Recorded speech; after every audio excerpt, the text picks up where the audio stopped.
Et je vais lire avec vous ce texte de 1 Roi, justement. Chapitre 2, à partir du 1er au 4e verset. Vous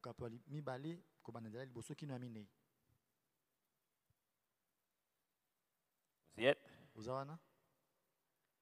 Les hommes, on se plaint tout le temps que les hommes sont tout le temps dans leur téléphone. C'est le moment d'être dans votre téléphone maintenant. Là.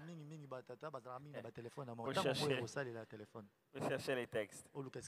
Je vais lire. David, à partir du 1er verset. David approchait du moment de sa mort et il donna ses ordres à Salomon, son fils, en disant: Je m'en vais par le chemin de toute la terre. Fortifie-toi et sois un homme. Observe les commandements de l'Éternel, ton Dieu, en marchant dans ses voies et en gardant ses lois, ses ordonnances, ses jugements et ses préceptes selon qui est écrit dans la loi de Moïse, afin que tu réussisses dans tout ce que tu feras et partout où tu te tourneras. Ça ne vous rappelle pas quelqu'un qui a déjà dit plus ou moins la même chose? Hein? Ça vous rappelle Moïse en train de parler à Josué, non? Exactement. Et afin que l'Éternel accomplisse cette parole qu'il a prononcée sur moi. Si tes fils prennent garde à leur voie, en marchant avec fidélité devant moi, de tout leur cœur et de toute leur âme, tu ne manqueras jamais d'un successeur sur le trône d'Israël. David, en tant que père responsable,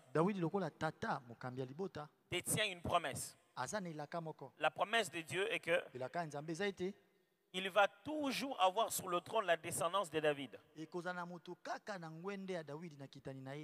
À une condition, qu'il reste avec Dieu. Que ce nouveau descendant-là reste dans la crainte de Dieu. Donc, le seul moyen pour David de se rassurer que sa descendance va continuer à régner, c'est de prendre conscience que son successeur sait respecter la condition. Mon enfant, tu vas devenir roi. Et ce n'est pas seulement parce que tu as mon sang, mais parce qu'il y a aussi une promesse de Dieu sur moi. Ce qui fera toujours que mes enfants restent des rois. Mais le moment venu, pour que toi aussi, tu prennes cet héritage, tu le donnes à l'un de tes enfants. Pour que ça soit transmissible, il faut rester fidèle à l'Éternel. Et c'est ce qu'il est en train d'attirer comme attention ici. Alors il dit, je vais mourir. Quand il dit, je vais aller par le chemin, je m'en vais par le chemin de toute la terre. Ça ne veut pas dire le chemin de toute la terre, c'est un chemin, non. Ça veut dire, je vais mourir comme toute chose qui existe sur terre, finit par mourir. Il dit, fortifie-toi. Dans Josué, le mot qui suit, c'est quoi? Fortifie-toi. Justement, c'est exactement le même langage qu'il tient ici. Quand il dit fortifie-toi et sois un homme, il y a trois idées à l'intérieur. Quand il dit sois un homme, il veut dire premièrement, prends courage. Le courage, c'est quoi? C'est la décision d'avancer malgré sa peur. Quand il dit prends courage, il dit dehors ne va pas changer. Toi, change ton attitude pour rencontrer la même réalité. Prends courage veut dire l'ennemi est tout aussi fort qu'il a été quand il t'a battu. Lui n'a pas besoin de force. Toi par contre, change d'attitude dans ta deuxième façon de te battre avec lui maintenant. Prends courage veut dire le Congo n'a pas vraiment changé. Il y a encore des problèmes. On y travaille encore. Les choses ne deviendront pas meilleures pour toi. Les choses, elles sont celles qu'elles sont. Mais toi, change ta façon d'affronter les choses. Prends courage. Ça veut dire, deuxièmement, sois mature. L'idée de la Bible, quand on dit être un homme, veut dire être mature, elikoba kozala moto okomela avoir grandi, okola cesse d'être un garçon, tika kozala mwana mobali devient un homme. koma mobali Quelle est la différence okeseza nini entre un garçon et un kozala homme? mwana ya mobali C'est justement la maturité. eza nde kokomela Il a kimokolo grandi. ya koli Il a compris des ya choses. sosoli Il dit, makambo. mon fils Salomon, alobi mwana ce nga n'est plus le Salomon moment d'être un garçon. nazo te ntango otikala mwana wana Ce ya n'est moke plus ya le mobali moment de réfléchir comme Eza un ntango wana te enfant. okanisaka lokola mwana moke ya mobali Deviens mature. kola Troisièmement, ya misato l'idée qu'il y a là, likaniso dans eza wana soit un homme, soit un na homme, kozala mobali veut aussi dire elingi soit mpe koloba masculin. zala moto ozali mobali C'est-à-dire, elingi koloba il y a des rôles eza na misala dans le ya désert kosala. que Dieu a créé sur la Na terre. bikela mibale oyo nzambe akela na mokili Les femmes font des Basi. choses qui font d'elles femmes, baza na makambo oyo etali basi ya qui kosala montrent qu'elles sont femmes. oyo etalisaka ete baza basi Les hommes font des choses mibali que mpe seuls les basalaka hommes peuvent faire. makambo oyo mibali kaka nde bako kosala Il dit, mon cher, alobi molinga sois nanga masculin. zala moto oyo mobali mpenza Ça vous est déjà arrivé d'avoir sekome ya bino oza un enfant, na mwana moko garçon, ya mobali et tu trouves que vraiment, omona mpenza moi je me souviens, on a grandi à une génération très difficile. nga nakanisi tokola na ekeke moko Dès que vous trouvez juste quelqu'un qui est un peu, il n'est même pas efféminé, il est juste un peu lent, soki te na moto moko asala makambo kolembalemba kaka va souffrir auprès des amis. so aza na bandenge bakotumbola ye Tu es comme une fille, toi. loka molembalemba loka mwasi bweni yango Quand j'ai eu mon fils, ntango naboti mwana nanga mobali il a commencé à grandir, à traîner avec ses sœurs. andindi kotambola na bandeko na basi J'avais peur. nando kobanga Peur un jour. kobanga mokolo moko Commence à aimer les histoires de filles. abakolinga makambo ya basi Je ne sais pas pour vous, mais moi je me rappelle la fois où on m'a frappé nga naokasa mbala oyo parce que j'avais joué au lioto. Vous connaissez encore le eza lioto? mpo nasaka nini na liyoto J'ai joué au lioto avec les filles. C'est-à-dire, elles prennent des boîtes de tomates, koza baboite ya mike wana ya elles tomate creusent le sol, na timoli elles font un peu en feu, na tie moke mwa moto elles veulent préparer le foufou en miniature. bani kolamba fufu ya ndenge ya moke sikoyo Alors moi je voulais jouer à ça. ngeni nasa mpe baje wana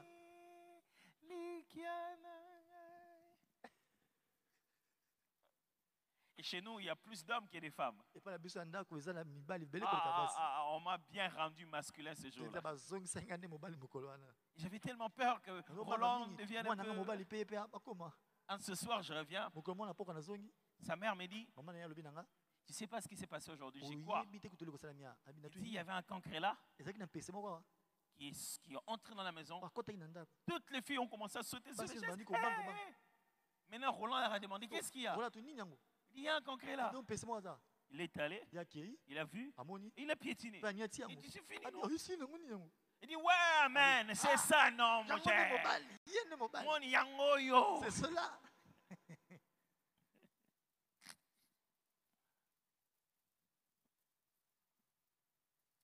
Alors,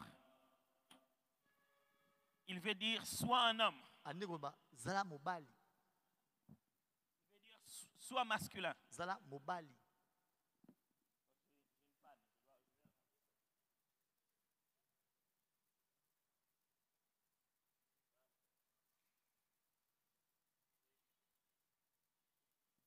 Après qu'il est dans Internet, bah, on lit ça. si ça allait sur internet ça ne sera pas pardonné on ne te ratera pas C'est un monde sans Dieu. Alors, il veut dire trois choses. ali koloba encore misato Sois mature, zala mokomela sois zala courageux, zala moto ya nzunzu sois masculin. zala mobali lolenge ya mibali C'est fondamentalement ce qu'on essaie de nous dire. eza mpenza oyo tolinga toloba Les hommes ont une responsabilité qui n'est que pour les hommes. mibali bazala mpe na makambo na bango mikuma na bango eza kaka mibali Les hommes mibali sont obligés d'affronter des choses qui font peur. basengeli kokutana na makambo oyo ebangisaka Tu te souviens la fois où tu avais peur, très peur. kanisa mokolo nyonso obangaki makasi Quelle est la première chose qu'on t'a dit? eloko na biso Ah, toi tu es un homme, non? yo oza mobali te Nande Koubako? Malheureusement, oui. c'est moi qui n'ai pas mal mawa mingi eza yo Sois un homme veut dire kozala mobali ndenge koloba les gens vont te faire peur, bato bakobangisa yo mais ne recule pas. kozwanga nde nsima te Sois un homme veut dire kozala mobali ndenge koloba grandis, kokola ne vis pas avec ton âge physique. Vis avec la maturité intérieure. Un homme ne doit jamais donner son âge. Non, pas dire son âge, me donner l'impression d'avoir l'âge là. On le voit à 25 ans. La maturité de 30 ans, c'est ça un homme. Il a toujours un pas d'avance. Parce qu'il doit diriger. Et ça n'attend pas les jours. Il y a des rois enfants dans la Bible. Vous avez déjà lu ça? Son père est mort, assassiné. Il est le seul fils de la maison. Il est devenu roi à l'âge de 11 ans. On ne nous attendra pas, les frères. Nous sommes des hommes. Et on doit l'accepter. Et ma responsabilité à moi ce soir, dans les minutes qui me restent, c'est de nous montrer et parler avec nous sur notre responsabilité en tant que sacrificateur et coach. Vous y êtes? On peut y aller? Alors, un coach, un sacrificateur. Qu'est-ce que c'est qu'un coach? Un coach, c'est celui qui travaille avec une personne pour atteindre une efficacité accrue dans sa vie.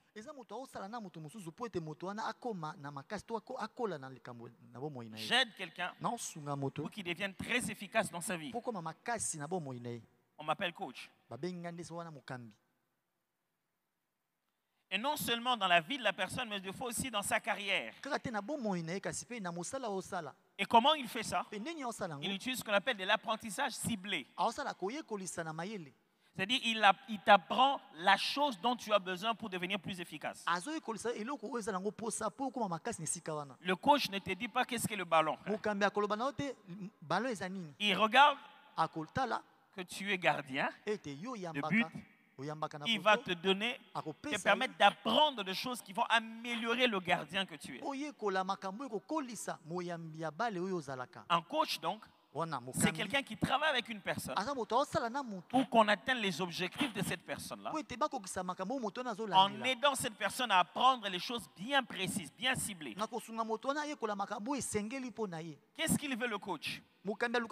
Il vise le potentiel maximal de l'individu. Quel est le repère du potentiel maximal? C'est fixé par l'individu lui-même. Je vais atteindre tel niveau dans ma vie. Je prends un coach qui veut m'aider à ça. J'évalue avec lui les objectifs et ce que ça demande d'atteindre cet objectif.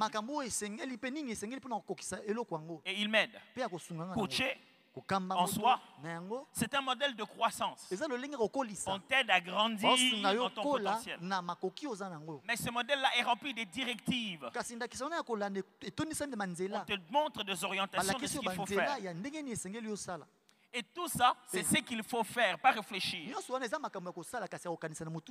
coach ne se limite pas à te faire réfléchir, il t'amène à l'action. Pas faire tout et n'importe quoi. Faire des actions liées aux objectifs que vous êtes atteints d'atteindre ton plein potentiel. Le coach n'est pas là pour ton passé. Il n'est pas là que pour ton présent. Il vise tellement ton avenir. Il veut t'aider à améliorer ça en posant des actes qu'il faut au présent. Alors le coach, quand il regarde, il voit l'avenir. C'est pourquoi il vient, il s'assoit sur des bancs. Ils sont sélectionneurs. Il regarde, il voit l'avenir. Il ne voit pas le joueur que vous voyez là en première division. Il voit l'avenir. S'il peut voir ton avenir dans ton présent, il est capable de s'investir avec toi pour que cet avenir qu'il voyait, vous puissiez le vivre ensemble. Toujours avec moi? Amen. Si j'ai défini le coach, c'est juste pour quelques dames qui sont au milieu de nous. Mais tous les hommes connaissent le coach.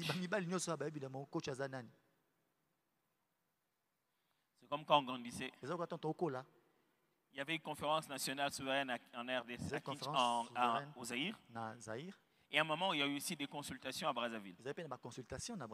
Au Zaïre, à l'époque, c'était Monseigneur Mosengo qui avait dirigé les consultations. Et il y avait un autre prêtre qui l'a fait aussi. Alors quand on regardait la télé, on disait, ah, il y a Mosengo na bango. C'est lui leur Mosengo. Donc on appelle l'inconnu par le connu. tobenga moto toyebi te na komba moto yebi. Coach, Isaïe Bengue. Coach ezai. Définition directe. Mbala ozebi.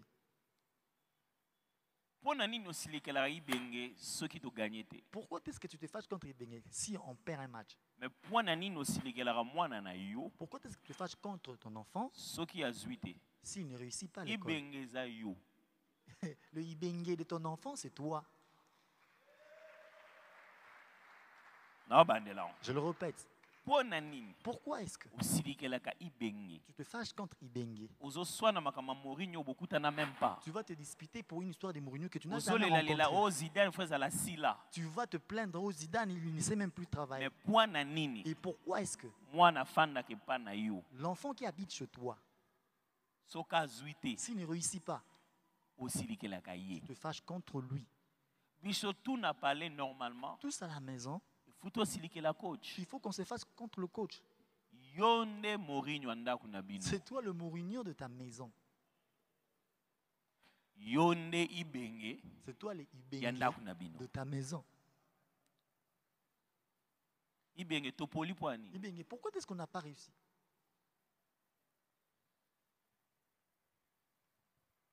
Ces enfants, je leur dis d'étudier. Non. Il ne suffit pas de leur dire d'étudier. Il faut placer des techniques d'apprentissage et de suivi pour les amener à l'action. Mais toi, tu ne fais pas tes devoirs. Assieds-toi ici. Aujourd'hui, tu vas le faire. Si tu t'assieds, toi, là-bas, régulièrement, il allait commencer à apprendre comment le faire. Ma femme me dit toujours, tu sais, chérie, moi, je n'arrive pas à apprendre les harcèlements. Moi, je dis, mais pourquoi tu n'arrives pas à les apprendre? Ils ne comprennent pas. Moi, je dis, c'est parce que toi, tu veux qu'ils fassent ce que tu leur dis. Ce n'est pas ça, coaché. C'est que tu fasses ce que tu dis. Alors, ils vont copier. Ce n'est pas leur dire de faire ce que tu dis, mais ce que tu fasses, ce que tu leur dis, et ils vont copier. Donc, comment brosser les dents? Prends ta brosse. Je prends ma brosse. L'escabeau, tu montes. Mais je commence à brosser. Je ne lui demande même pas de brosser. Instinctivement, lui aussi commence à brosser. Et je change de position. Il se rend compte qu'il doit changer aussi de position. Il a tâtonné comme ça. Il a appris. Après, quand je finis, j'essaie de l'aider. C'est parti. Coach. Coach. L'équipe est en train de perdre. L'équipe de la RDC est en train de perdre parce qu'on a assassiné les coachs de notre pays. On a trouvé un système qui a tué les hommes dans la maison. Nos maisons manquent des hommes. Nos pays manquent des hommes. Pas des politiciens, pas des administratifs, pas des gens fiqués, des hommes.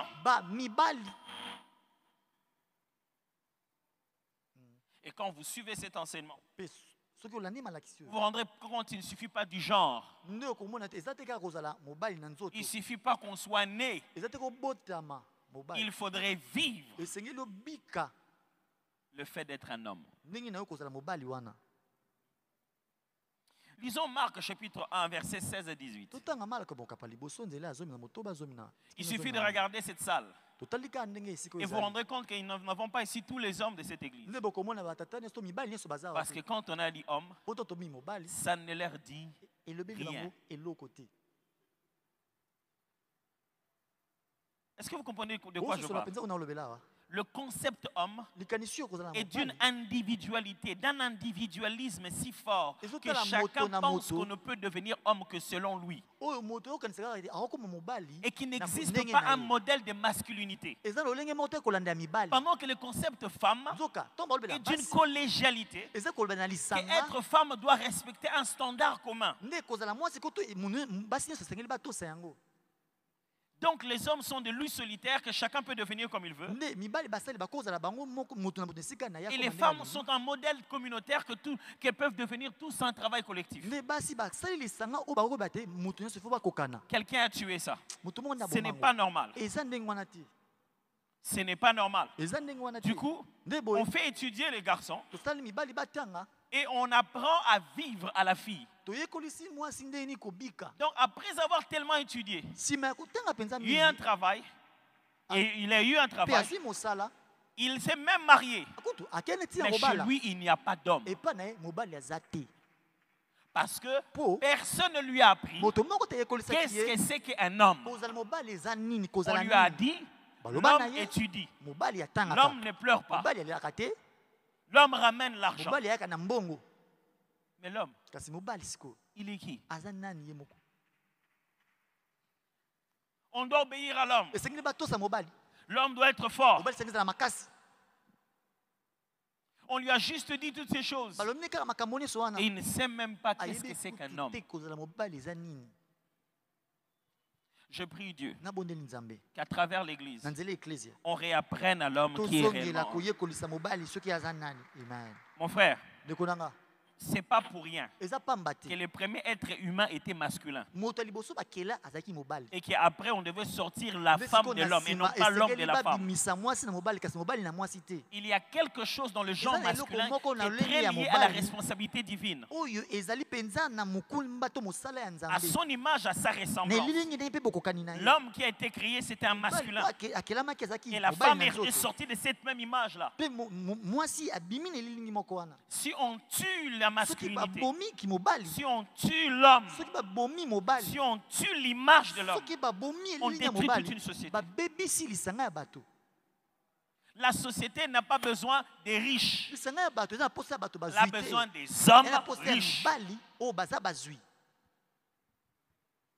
Il faudra commencer par assumer la responsabilité de la masculinité.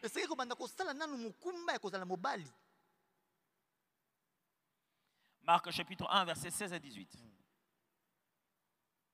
Comme il passait le long de la mer de Galilée, il vit Simon et André, frères de Simon, qui jetaient un filet dans la mer, car ils étaient pêcheurs. Jésus leur dit, « Suivez-moi et je vous ferai pêcheurs d'hommes. » Aussitôt, ils laissèrent leur filet et le suivirent. On raconte l'histoire de comment Jésus a recruté Simon et André. Il passe, il le trouve en train de travailler. Il dit, suivez-moi. Je ferai de vous des pêcheurs d'hommes. Je voudrais nuancer quelque chose. Même si je viens de vous expliquer le coaching, je vais en donner les responsabilités tout à l'heure. La notion du coaching, ce n'est qu'une notion, allez, je vais accepter de dire très séculière. Elle a beaucoup de points communs avec ce que nous appelons le discipulat à l'Église, selon le modèle de Jésus. Mais quelle est la petite différence? Quelles sont les petites différences? Mon message va continuer comme ça. Je vais vous faire cette différence et je vais vous donner un peu la description des tâches de l'homme. Le job description de l'homme. Alors je ne vais pas aller par plusieurs chemins. Une bonne description des tâches et fait des verbes d'action. Je vais faire des courtes phrases.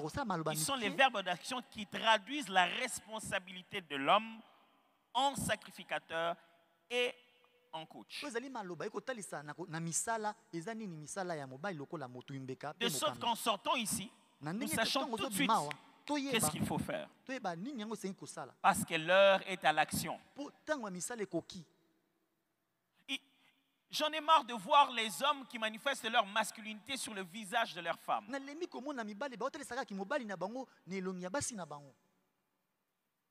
Quand il a tellement connu sa femme, c'est là qu'il s'est dit, il est fort. Et il raconte ça avec ses amis. Cher, c'est jeu de moi. Font le film. Reprenons le film. Comment est-ce que tu étais en train de fuir à l'école primaire?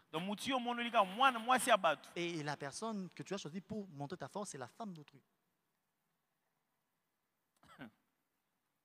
Mes amis, un homme qui frappe sa femme, c'est un homme affamé.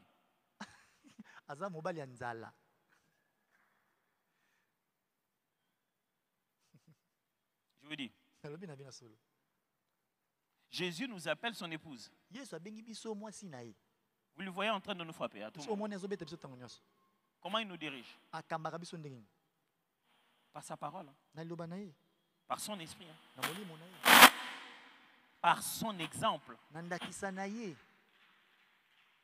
Pasteur Zobara, bon point, mon cher, salon une semaine ou deux. Moi j'ai passé même une en esprit et en vérité.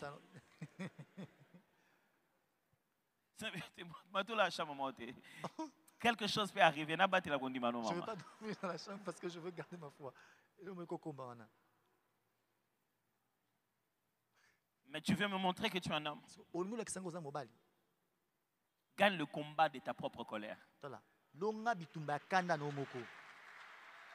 Si tu veux voir un homme parfait, dit la Bible, il sait d'abord tenir sa langue en bride. Et il sait se contrôler lui-même. Si on dit ceci, celui qui se contrôle lui-même, c'est la Bible qui dit, il est plus grand qu'un roi qui conquiert des villes.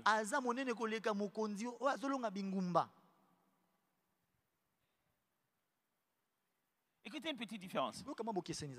Le coaching est centré sur l'image de soi. La personne vient te voir et se dit, voilà ce que j'aimerais devenir demain. Coach-moi. Mais la formation des disciples est basée sur la stature de Christ. Je ne te coach pas pour que tu deviennes ce que tu veux devenir en mieux. Mais je travaille avec toi pour que tu deviennes comme Jésus. Mes amis, la famille, la société, les enfants, les collaborateurs, on doit tous les coacher à devenir comme Jésus. 2. Faire des disciples exige la fidélité à la personne de Jésus. Mais le coaching exige la fidélité à un processus. Le coach te dit, sois fidèle à ce qu'on s'était dit, on doit le faire comme ça. Si tu le fais comme ça, ça réussira.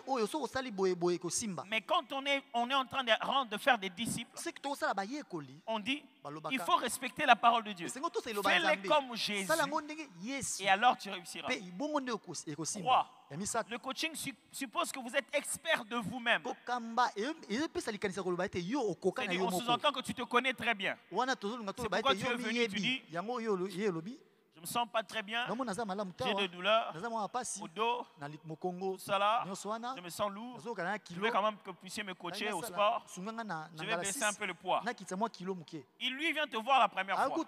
Si tu lui dis que tu n'étais pas comme ça, il doit te croire. Tu es expert de toi-même. Si tu lui dis que tu as mal à l'estomac, il doit te croire. Tu es expert de toi-même. Ça c'est le coaching. Il te considère que tu es expert de toi-même. Et il va t'aider par rapport à ton expertise de soi.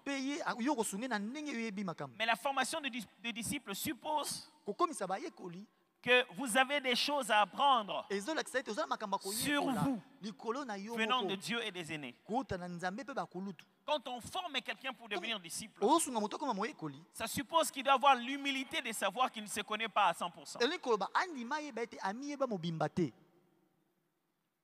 Et que Dieu doit mieux lui permettre de savoir qui il est. Et que les aînés avant lui peuvent l'aider à se découvrir. Je vous ai perdu. Ça va? Réunion des hommes. Je comprends que ce silence veut dire que vous êtes concentrés.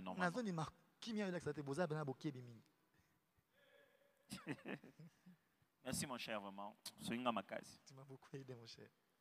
4. Le coaching utilise les autres pour vos objectifs. Mais la formation des disciples vous met au service des autres. Quand on réfléchit dans le coaching comme on réfléchit au monde, tu as tes objectifs et tout ce qui est autour de toi, c'est pour t'aider à les atteindre. Mais quand on te forme dans l'idée de te rendre disciple de Jésus, c'est que Christ a des buts pour toi et il veut que tu puisses servir les autres. Vous avez vu cette petite nuance? Écoutez-moi. Vous échouerez l'éducation de vos enfants si vous voulez qu'ils deviennent comme vous. Mais quand vous commencez à les rendre comme Jésus, ils seront le meilleur d'eux-mêmes.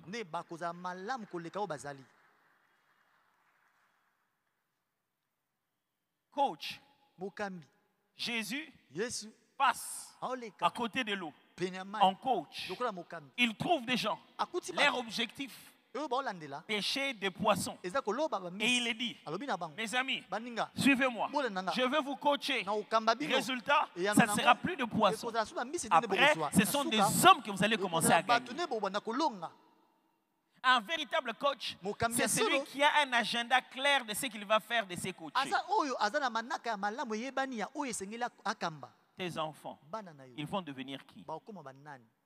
Est-ce que vous avez entendu ce que Jésus a dit? Il a dit, je ne vous sortirai pas de vos domaines aimés. Je vous changerai la motivation. Vous serez toujours pécheurs. Mais vous ne chercherez plus la même chose. Il n'a pas dit suivez-moi, je ferai de vous charpentiers. Ça, c'est la plus grosse erreur que nous avons comme homme. Quand nous avons la responsabilité d'encadrer les enfants, les autres hommes, les filles, les collaborateurs, nous voulons faire de nous. Ne faites pas ça. Aidez-leur à devenir juste ce qu'ils sont, mais devenir les pécheurs d'hommes qui commencent à servir Dieu, non plus leur ventre. Non, vous n'aviez pas bien compris. Jésus les a trouvés servir leur ventre, servir la survie de la famille. Il leur a dit, je vais vous donner un autre travail. Au lieu de travailler pour votre ventre, vous allez commencer à travailler pour Dieu. Au lieu d'exister pour votre lendemain, vous allez commencer à exister pour l'éternité. Quiconque pêche des hommes mangera toujours de poissons. Alléluia.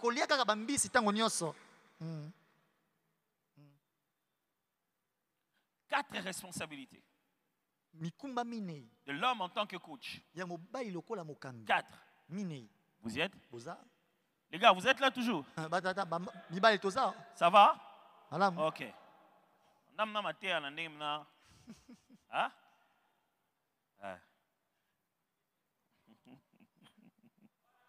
Amen, amen mon frère. Amen.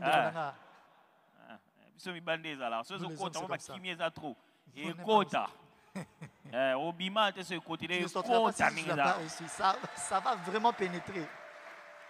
Première responsabilité d'un homme en tant que coach. Faire un disciple. Mes amis, j'ai une question pour vous. Qui est votre disciple? Un homme ne peut pas vivre sans disciple. Tu dois avoir quelqu'un qui te suit, à qui tu as ouvert les portes de chez toi. Tu as ouvert ta poche, ouvert ton assiette, qui reste avec toi. Pas quelqu'un à qui tu donnes l'information, mais que tu accompagnes dans la transformation. Et Jésus ne dit pas qu'il nous envoie enseigner juste les disciples. Il dit faire les disciples. Quel est votre programme pour faire des disciples dans votre maison? Est-ce que vos enfants sont vos disciples? Combien de disciples avez-vous? On a tué le mentorat en Afrique. Tout le monde veut chercher l'intelligence à l'Internet. Mes frères et sœurs, l'Internet ne vous rend pas sage. La sagesse s'apprend dans la vie à travers les aînés. L'Internet vous donne beaucoup d'informations, mais ne vous donne pas de la sagesse. La sagesse est dans la vie de ceux qui ont vécu avant vous avec Dieu. C'est pourquoi c'est dans la Bible. C'est pourquoi la Bible n'est pas écrite comme un dictionnaire, mais elle est remplie plutôt de vécu des autres. Est-ce que vous faites des disciples? Pasteur, tu veux dire quoi? Je veux dire, êtes-vous intentionnel dans la manière de rapprocher quelqu'un à côté de vous, pour qu'il apprenne à travers ce que vous êtes et ce que vous faites. Un homme qui se respecte a toujours une autre génération à laquelle il est en train d'apprendre des choses.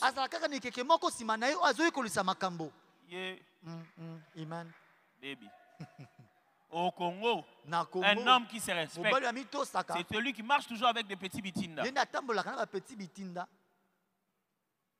chargé de couvrir ses bêtises.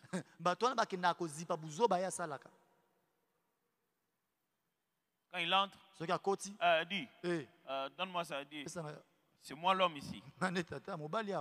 Non, un homme, c'est celui qui, quand on le voit dans ses relations avec les gens, il est pédagogique.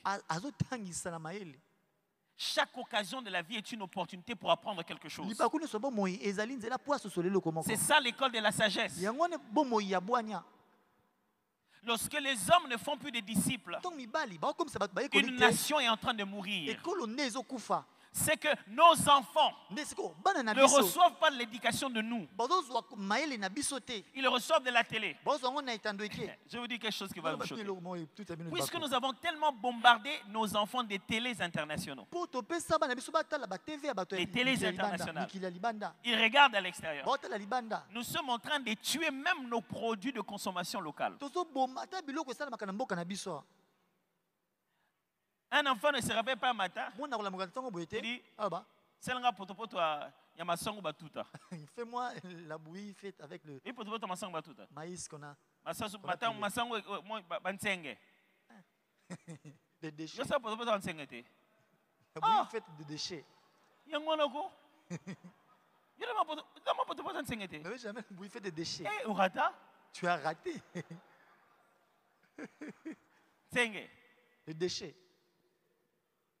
Et tu verras que les enfants ne vont pas te dire ça. Ils vont te parler de Kellogg's, qu'on ne fabrique pas ici, mais qu'il a vu à la télé. Pourquoi? Parce qu'avec son père, ils n'ont jamais parlé de Potopo Tantsenge. Jamais. Son père considère ça comme une honte. Ce ne sont pas des politiciens qui tuent ces pays. Nous avons abandonné la responsabilité des hommes.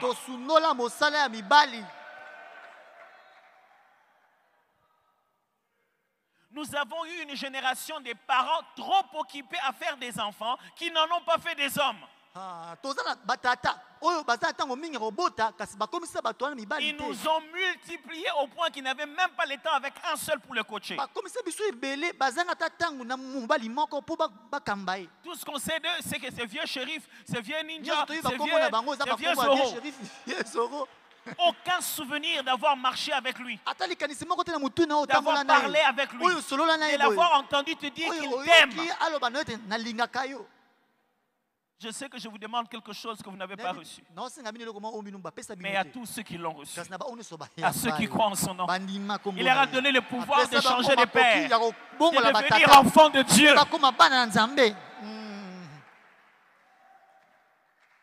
On peut sauver nos familles, on peut sauver cette nation. Quand on prend la décision de faire des disciples, ne reste pas dans les quartiers sans choisir un jeune homme à qui tu veux partager les valeurs. Pour que tu vas acheter un livre à partager avec lui. Tu vas payer l'argent de concert pour qu'il aille avec toi dans ce moment d'adoration. Que tu vas venir voir chez eux. C'est ça, c'est comme ça qu'on prépare la relève. Qu'on ne vous trompe pas, cette histoire des petits enfants restés là-bas. Et nous les grands, on est ici. On va bombarder les grands et on va nous récupérer le pays.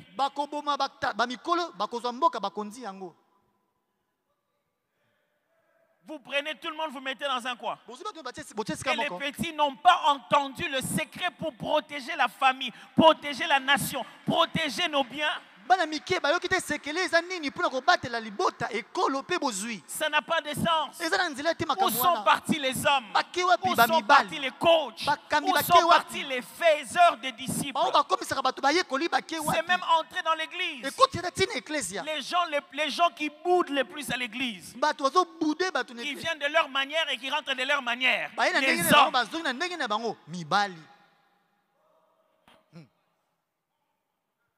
Il est entré là assis. Regarde seulement sa façon d'entrer avec sa propre femme. Il entre avec sa femme comme quelqu'un qui entre avec un protocole. Et elle vient derrière. Pourquoi? Et on s'assoit. Dès qu'on n'a même pas fini, le pasteur à peine dit Amen. Il a fait la prière. Il touche sa femme. Pourquoi? Pourquoi tu es parti avant? Tu fuis qui? Personne. Mais pour te sentir à l'aise, que tu es concentré, que tu es venu pour les choses de Dieu, tu ne veux pas te déranger dans le... Tu pars dès qu'on finit la prédication. D'ailleurs, tu t'en encourages. Tu te dis, moi je pars dès qu'on a fini.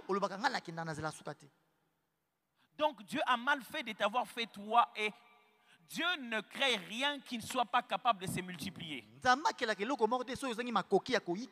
Si tu perds ton pouvoir de multiplication, tu perds ton droit d'existence. Okay, you didn't get that one. Let me go back. Quand Dieu crée, il met dans chaque chose qu'il crée le pouvoir de se multiplier. Quand cet arbre ne donne pas son fruit, Jésus donne la parabole. Il dit coupez-le. Mais le maître de la vigne, le serviteur vient lui dire, donne-lui encore une dernière chance. On creuse encore. Qu'on mette encore un peu de foi. Qu'on lui donne une seconde chance. Mes amis les hommes, nous sommes en plein milieu de notre seconde chance. Toi, tu produis qui? Tu es quel arbre? Tu produis qui? Montre-moi qui tu as produit. Je ne parle pas des enfants, je ne parle pas des bébés, je parle des êtres humains. Ils ne sont peut-être pas tes frères, tes soeurs, ils ne parlent même pas la même langue que toi. Ils ne sont même pas des hommes peut-être, mais qui ont reçu l'ADN de ton caractère en Christ. Combien de frères et de sœurs qui viennent dans cette église te ressentent comme leur père dans la foi? C'est toi qui les as menés à Jésus. C'est toi qui les as encadrés à métamorphose. C'est toi qui as prié pour leur enfant quand il était né. Où sont partis les faiseurs des disciples? Je sais que je vous demande quelque chose que vous n'avez pas appris.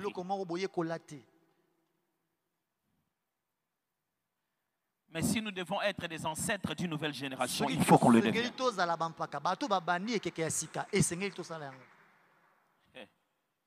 2.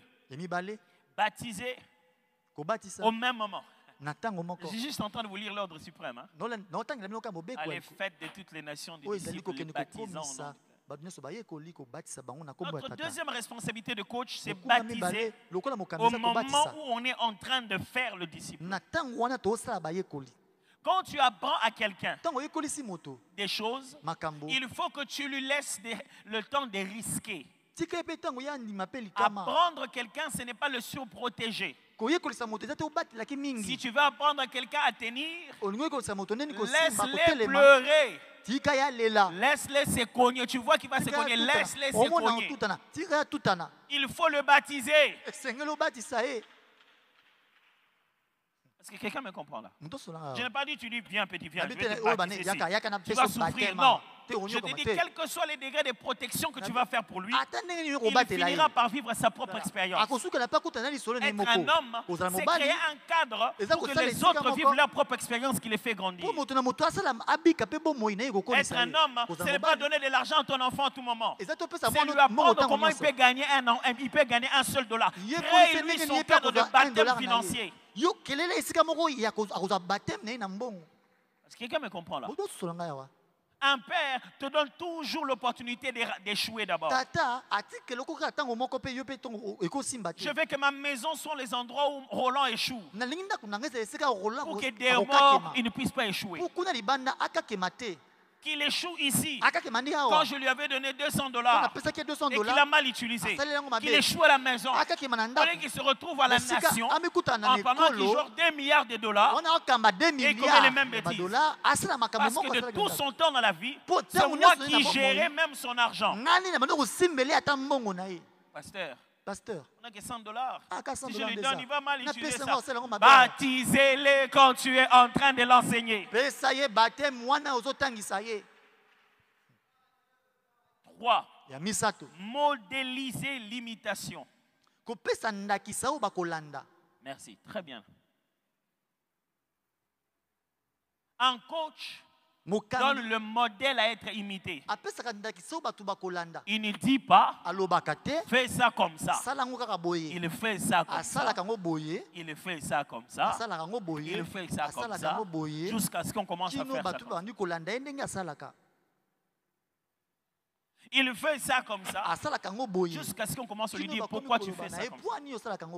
Regardez dans la Bible. Vous ne voyez pas Jésus appeler ses disciples et dire vraiment, vous ne priez pas pour ça. Pourquoi vous ne pouvez pas aller au point, tard la nuit, prier, ou tous les matins, avant de se réveiller. Prier. Vous ne le voyez pas en train de dire ça.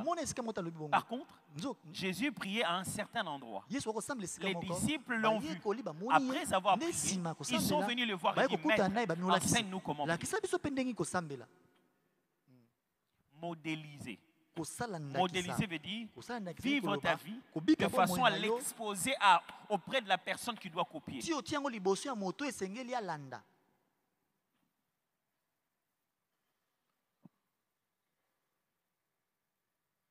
Modéliser.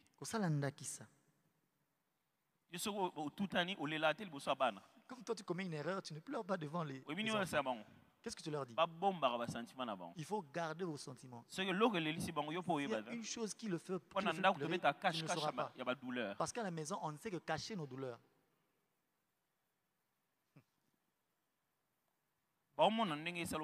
Qu'ils voient leurs yeux comment ça fait mal. Ça n'a pas cité. Dis-leur que ça fait mal. Et montre-leur que tu es courageux. Ce n'est pas parce que ça fait mal, ça ne fait pas mal. Nous, quand on amène les enfants à l'hôpital, on leur dit que ça fera mal. Et on leur demande d'être forts. Et on leur dit que ça nous a fait mal. La vie, on nous fera beaucoup mal. Préparez-leur à résister à ce mal que leur faire croire que ça ne fait pas mal. Est-ce que vous avez modélisé la prière?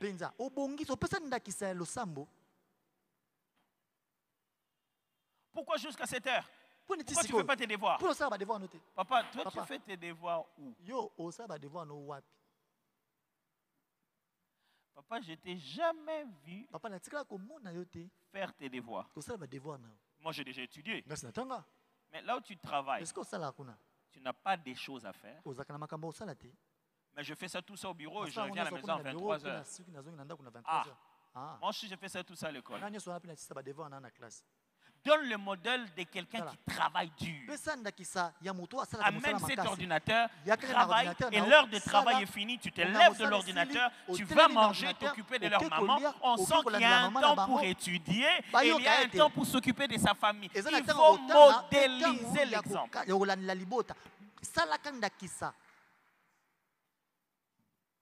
Quand on modélise, on ne cache pas. On expose. Fais-le de sorte qu'ils voient. Papa, toi si tu donnes les offrandes,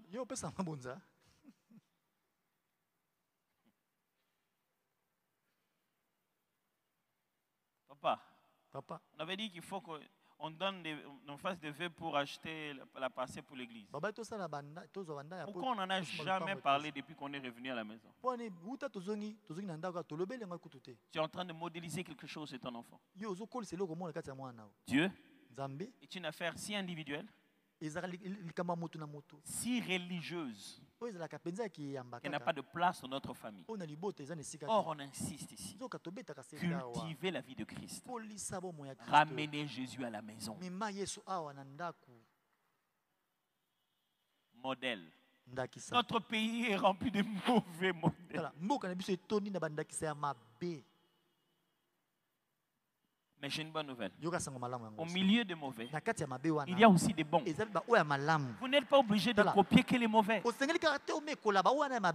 Fixez-vous sur les bons, même s'il y en a que 4. Concentrez-vous aux 4 bons. Et vous savez, très souvent, les mauvais aiment vous faire croire qu'ils sont plus nombreux. Or, Dieu garde toujours des bons qui n'ont pas fléchi les genoux devant Baal. Enfin, je ne sais pas parler de sacrificateur, peut-être la prochaine fois. Le coach. Demain pendant le talk. Okay, great, we're going to talk about it. Dernière responsabilité de coach. C'est équiper à la maturité.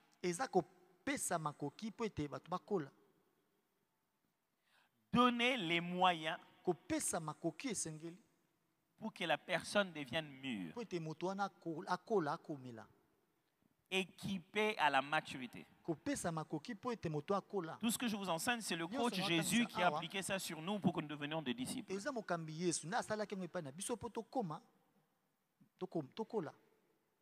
Donner les moyens. Équiper. N'achetez pas à vos enfants juste le plaisir. Équiper. Il y a beaucoup de parents qui achètent les pains, le lait, les habits de bonne année. Est-ce que ça existe toujours? Ça existe toujours? En tout cas, moi, je ne sais pas. Je ne sais pas si ma femme fait ça, mais on n'en a jamais parlé. Les habits de bonne année, non. On paye les vacances. Vous allez ailleurs, on achète les cahiers, mais équipé. Équiper veut dire donner intentionnellement le genre de choses que la personne a besoin pour développer le potentiel qui est en lui.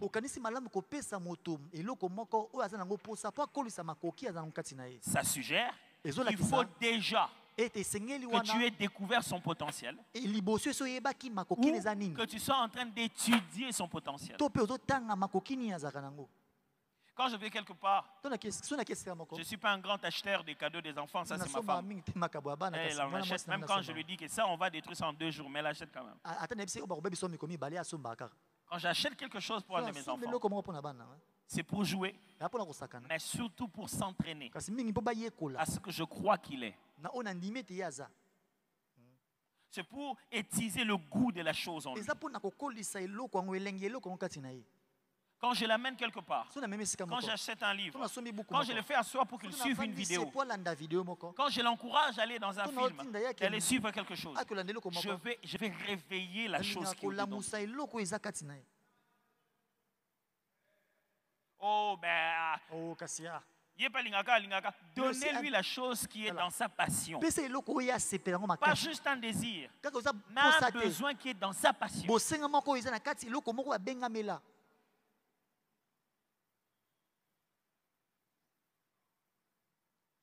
Mais bon, lui veut les ballons et les foufous.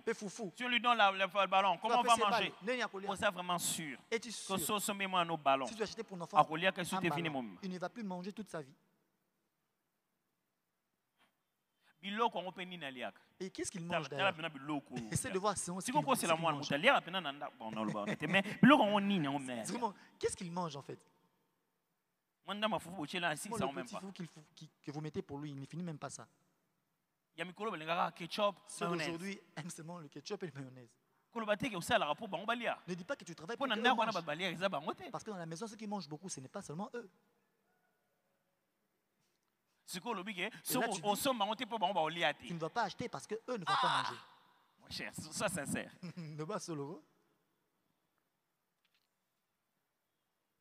Tu peux dire aux enfants aujourd'hui, on va juste manger le pain. Les enfants, pour eux, manger pour l'instant, c'est comme une sorte d'amusement. Mais cet enfant peut oublier de manger parce qu'il est concentré à faire la chose qu'il aime.